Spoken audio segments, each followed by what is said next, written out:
Hey family, so in Matthew chapter 19 verses 4 through 9, Jesus is talking to his disciples about divorcing, right? So it says, having you read, he replied, that at the beginning the Creator made them male and female, and said, for this reason a man will leave his father and mother and be united with his wife, and the two will become one flesh. So they are no longer two, but one flesh.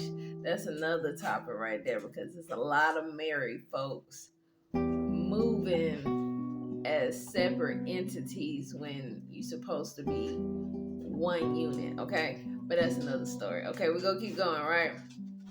Okay, and so you become one flesh, therefore what God has joined together, let no one separate. Why then, they asked, did Moses command that a man give his wife a certificate of divorce and send her way?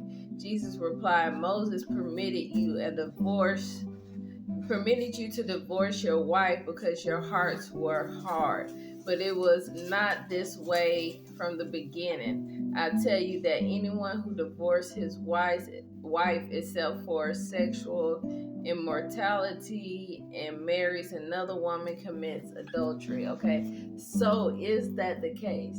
Is that the only reason God will allow us to divorce is for like sexual reason, like cheating or something like that? Okay, so in Exodus 21, if you look at verse 10, it says, if he marries another woman, let's go back a little bit. Okay, it says, if he selects her for his son, he must grant her the rights of the daughter. Okay, and it says, if he marries another woman, he must not deprive the first one of her food, clothing, and marital rights. If he does not provide her with these three things, she is to go free without any payment of money. Okay, so there, it's, to me, it seems like you can divorce your spouse if they're not meeting your needs. It doesn't have to just only be like sexual immoral reasons, that if they're just not meeting your needs, that you are allowed to put them to the side or send them their way. All right, and then if you go to the book of Joshua, right, it says, and Abraham said to Ishmael's wife, when your husband Ishmael returns home, say to him, a very old man from the land of the Philistines came here to seek you, and thus was his appearance and figure. I did not ask him who he was, and seeing you were not here, he spoke unto me and said, when Ishmael your husband return, tell him thus did this man say, when you come home, put away this nail of the tent which you have placed here, and place another nail in its stead. Okay, and Abraham finished his instructions to the woman, and he turned and went off on the camel homeward. Okay, and after that Ishmael came from the chase, he and his mother, and returned to the tent, and his wife spoke these words to him, a very old man from the land of Philistines came to seek you, and thus was his appearance and figure. I did not ask him who he was, and seeing you were not home, he said to me, when your husband come home, tell him, thus say the old man, put away the nail of the tent which you have placed here, and place another nail instead. And Ishmael heard the words of his wife, and he knew that it was his father, and that his wife did not honor him.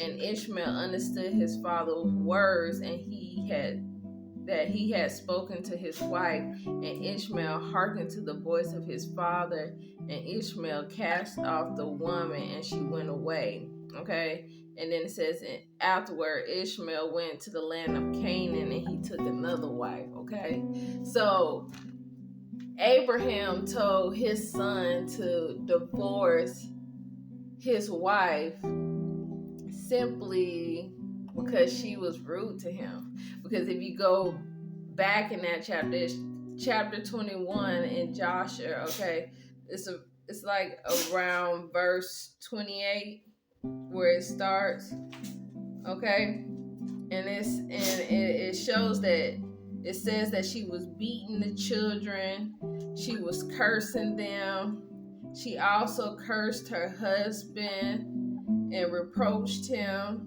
And it says Abraham heard these words of Ishmael's wife to her children, and he was very angry and displeased. Okay, so it wasn't even necessarily that she was just rude to him, but it does say she didn't offer him any water or bread either. So when he came, she didn't offer him any water or bread. She was beating on the children. She was cursing them out, right? She was cursing Ishmael, and he wasn't even there, right? So Abraham told him to divorce her, right? So she didn't do anything sexual immoral, right? She didn't cheat on him, but it was almost like she was a bad representation to her spouse, right? So Abraham was like, you need to put this one away and get another one. And when he got another one and he came back, if you keep reading the story, right, this new one, she offered him bread and water when he came. She offered him to come in, but he said no. And then he told her to tell Ishmael that he liked her and that you should keep this one, right? So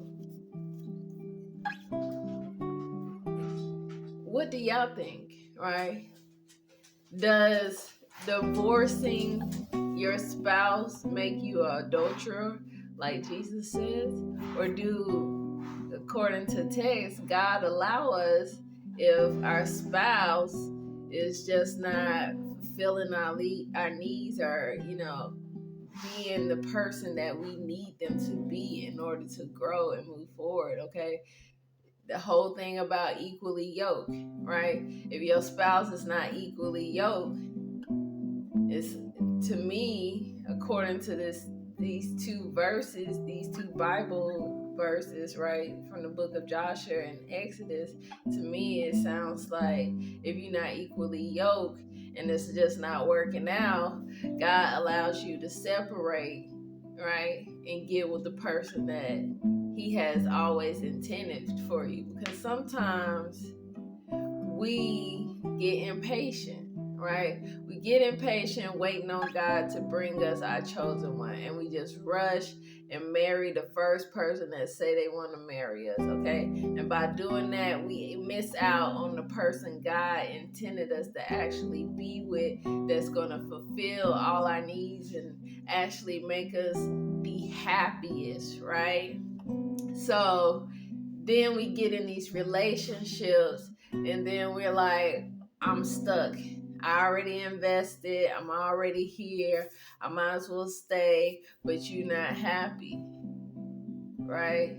And I'm not here to just be telling folks to be divorcing, because me and myself, I feel like once I get married, I want to stay married, right? So that's why I've never been married, because I want to make sure I allow God to send me the right one, because once I get married, I want to stay married, okay? So I'm not just going to rush out and just get anybody just to say I'm married, okay? But if you happen to get yourself in that situation and y'all just not here, according to text, it's saying God is allowing us to put that person to the side and actually get the person that will meet our needs. What do y'all think? Leave a comment. I love y'all. Have a great day.